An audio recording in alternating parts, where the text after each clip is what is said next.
என்னை யாரும் அப்படியெல்லாம் ஏமாத்த முடியாது. அதான் இப்ப கள்ள நோட்டு வாங்கி ஏமாந்து நிக்கிறியே. வாயை மூடிட்டு சும்மா இருடா. நல்ல வேலை இவன் அந்த செலவுக்கு எடுத்துட்டு போய் மாட்டிக்கிட்டான். இதை நீ எங்கேயாவது கொடுத்து மாட்டிருந்தா உன்னதான் அப்பதான் உள்ளதுக்கு வச்சிருப்பாங்க. ஏய், அது நடக்கலன்னு உனக்கு வருத்தமா? அப்படி சொல்ல முடியாது, தப்பிச்சிட்டேன்னு சொல்ல வரேன்.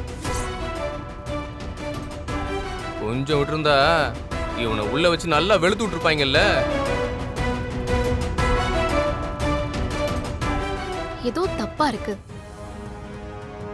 அந்த நோட் எல்லாம் புது நோட்டா இருந்துச்சு. அப்போ சமீபத்துல தான் யாரோ கொடுத்திருக்கணும். கரெக்ட். புதுசா அச்சடிச்ச நோட்டு மாதிரில இருந்துச்சு.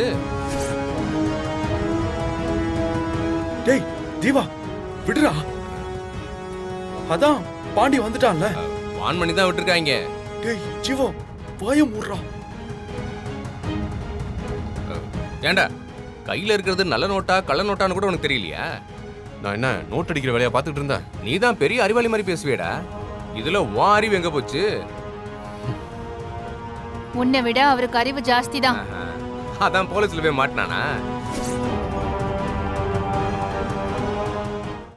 ஏம்மா உங்ககிட்டயே எவனோ கள்ள நோட்டை கொடுத்துருக்கானம்மா, உனக்கு வித்தியாசம் தெரியலையா? ஏண்டா வாங்கும்போது கள்ள நோட்டா நல்ல நோட்டான்னு கேட்டா வாங்குவோம்? அப்ப யார்கிட்ட வாங்குனீங்க? ஏய், நான் யார்கிட்ட வாங்கினா உனக்கு என்னங்கிறேன்? அது தெரிஞ்சாதானே யார் இந்த நோட்டை கொடுத்தாங்கன்னு தெரியும். Correct correct. அந்த கள்ள நோட்டு எப்படி வந்துச்சுன்னு கண்டுபிடிக்கணும்ல. யார் அந்த பணத்தை கொடுத்தாங்கன்னு கண்டிப்பா தெரியணும். இவனே நோட்டை மாத்தி வச்சுட்டு கேள்வி வேற கேட்டுட்டு இருக்கானே. டேய் ஜீவா, அதெல்லாம் போலீஸ் பாத்துப்பாங்கடா. நமக்கு எதுக்கு அதெல்லாம்?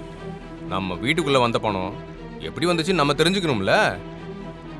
பாட்டி, போலீஸ் ஸ்டேஷன்லயும் நீங்க அந்த பணத்தை யார் கொடுத்தாங்கன்னு சொல்லவே இல்ல. சொல்லிருந்தா போலீஸ் அவங்கள அரெஸ்ட் பண்ணிருப்பாங்கல்ல. ஏய், நீ எதுக்கு அம்மாச்சி கேள்வி கேட்டுட்டு இருக்க இப்போ? கேள்வி கேட்கல, உண்மையை தெரிஞ்சுக்க கேக்குறேன்.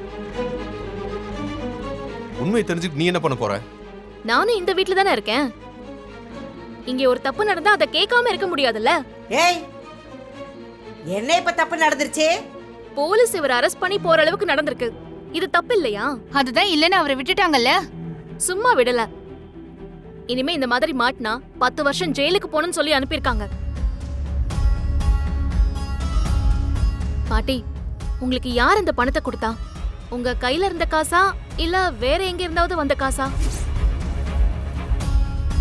எவ்வளவு கொடுத்தாங்க? அதுல மீதி பணம் இருக்கா? அதுலயும் கள்ள நோட்டு இருக்கான்னு நம்ம செக் பண்ணணும்ல. ஏய், போது நிறுத்து. நீ என்னமோ எனக்கு மாமியார் மாதிரி கேள்வி கேட்டுட்டு இருக்க. உனக்கு நான் எதுக்கு பதில் சொல்லணும்? அம்மா, மருமக தப்பா எதுவும் சொல்லலையம்மா. அந்த பணம் எப்படி நம்ம வீட்டுக்கு வந்துச்சுன்னு தானே கேக்குது. தெரிஞ்சுக்கிட்டு இவ என்ன பட்டம் வாங்க போறாளா? அதான் அப்பதா யார்கிட்ட வாங்கினேன்னு சொல்லு. உன்னை ஏமாத்தினால நானே இப்ப கையை உடைக்கிறேன். ஏண்டா டேய், உன் கையை நீயே உடைச்சுக்க போறியா? கொஞ்சம் சும்மா இருடா ஜீவா.